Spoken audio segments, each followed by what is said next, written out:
warahmatullahi wabarakatuh. Bismillahirrahmanirrahim. Alhamdulillah, bertemu lagi dengan Sejati Channel. Pada video kali ini saya berusaha menjawab pertanyaan dari sahabat Sejati atas nama akun "Jika kamu tahu yang sebenarnya, kamu akan percaya". Pertanyaan tersebut ditulis di dalam video Sejati yang berjudul Q&A Melihat Cahaya Bertuliskan Allah. Langsung saja kita bacakan pertanyaannya.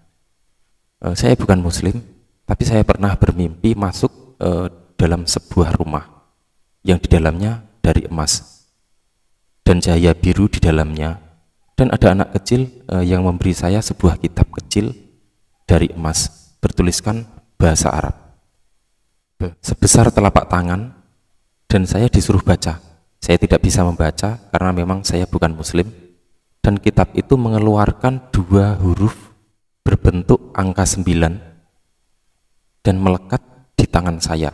Tolong kalau berkenan bisa jelaskan Pak maksudnya. Kemudian di situ saya balas komen, insya Allah aku jelaskan. Mohon maaf sebelumnya, bisa diperjelas tangan sebelah manakah yang menempel mirip angka 9 tersebut? Kemudian beliau menjawab lagi, tangan kiri, dan itu menempel di tengah telapak tangan saya. Huruf itu seperti angka 9 dan yang satunya terbalik. Terima kasih sudah memberi motivasi dengan pertanyaan-pertanyaan yang bagus sekali. Di sini nanti ada beberapa poin yang menjadi pokok ya untuk dibahas. Yang pertama adalah rumah di dalamnya berwarna emas, kemudian cahaya biru, kemudian anak kecil yang memberi sebuah kitab dari emas bertuliskan huruf Arab, kemudian yang keempat adalah keluar huruf seperti angka 9. Kita bahas yang pertama dulu. Rumah di sini adalah rumah Anda yang ada di dalam batin. Bahwa kenyataan kita di alam batin itu kita di sana membangun rumah. Dari manakah kita bisa membangun rumah? Dari perilaku kita yang ada di dunia selama kita hidup ini. Akhlak-akhlak kita, amal-amal kita, ibadah kita. Dari situ kebaikan-kebaikan, keikhlasan, sifat narimo dan lain ini akan menjadi pondasi-pondasi iman, menjadi pondasi-pondasi rumah di dalam batiniah kita. Dan jika pada saat kondisi tersebut sudah terlihat rumah sudah jadi, apalagi sudah berwarna emas, menurut aku emas sifatnya adalah sebuah logam mulia, adalah pada diri kita adalah akhlak yang mulia. Pada tahap kita sebagai makhluk memiliki kemuliaan-kemuliaan tertentu yang beda dengan taraf para wali dan para nabi. Kemudian di situ cahaya biru ini terkait dari emas, dari warna emas di dalam rumah, kemudian di dalamnya ditemukan cahaya berwarna biru. Makna dari warna biru adalah berpendirian tetap, kebenaran, hidup dalam aturan sendiri dengan teguh.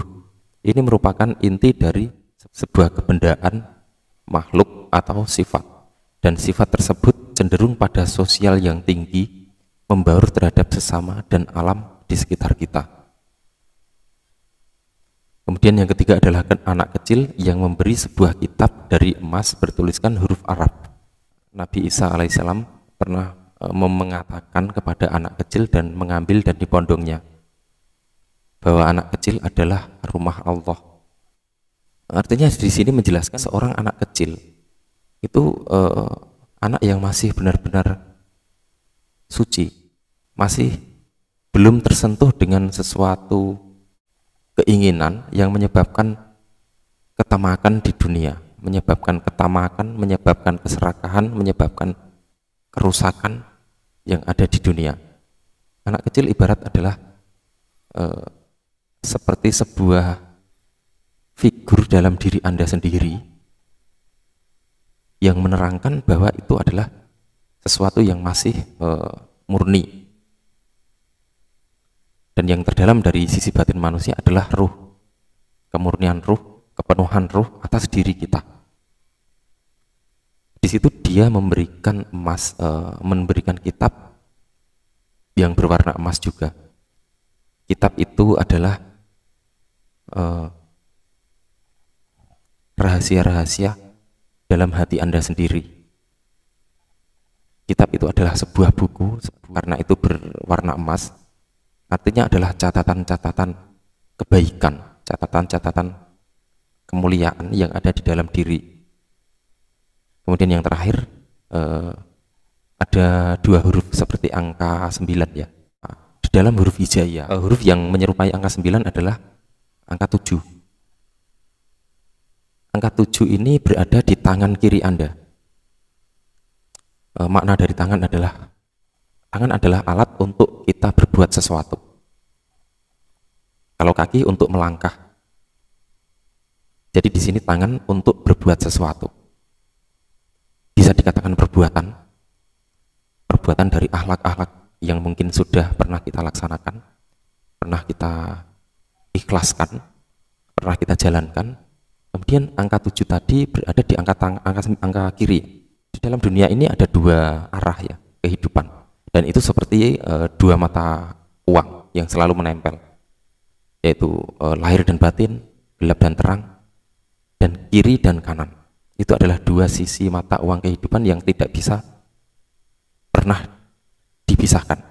Jika kanan adalah nyata, maka yang kiri adalah gaib. Jadi perbuatan yang mulia dari sisi lahir ya, yang terpantul pada sisi batiniah Anda. Jika di situ disebutkan angka 7, saya belum tahu pasti, tapi kemungkinan besar 7 adalah tingkat langit di dalam diri. Ada sebuah pandangan hidup, pandangan kehidupan di dalam Islam ya. Untuk di dalam Muslim, untuk di lain Islam silahkan nanti digali sendiri di keyakinan Anda, atau bahkan umumnya di Jawa sendiri itu ada 7 petala langit dan 7 petala bumi. Ini adalah kebalikan. 7 petala langit adalah ketinggian setingkat ruhani manusia, dan 7 petala bumi adalah kedalaman batin manusia. Ibarat sebuah pohon yang akan menjulang tinggi dan berbanding dengan akar yang ke bawah, karena akar itu akan menguatkan ketinggian pohon pada saat diterpa angin. Jadi di sini bisa saya artikan 7 petala langit dan 7 petala bumi, atau 7 piranti dalam diri manusia. Ini mungkin masih jauh dari sempurna ya, masih jauh dari apa yang pas dengan kepribadian Anda atau pas dengan wawasan Anda. Tapi setidaknya ini mampu memberikan sebuah cara pandang atau sebuah pandangan untuk bisa Anda rangkai, untuk bisa Anda artikan menjadi sebuah keutuhan perjalanan hidup Anda di dalam berspiritual. Para sahabat semua, memang sesuatu yang agak beda ya, kami dari agama Islam menjawab pertanyaan dari non-Islam. Pada dasarnya agama adalah bertujuan untuk membentuk manusia berspiritual.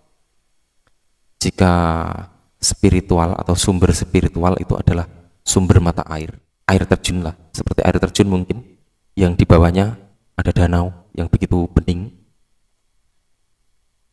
maka di situ ada orang-orang yang berkelompok membuat tempat-tempat komunitas mereka untuk minum keluarganya, untuk minum masyarakatnya dan yang lain.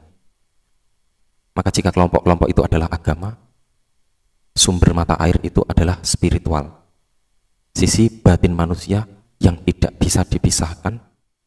Wallahu a'lam bishawab. Wassalamualaikum warahmatullahi wabarakatuh.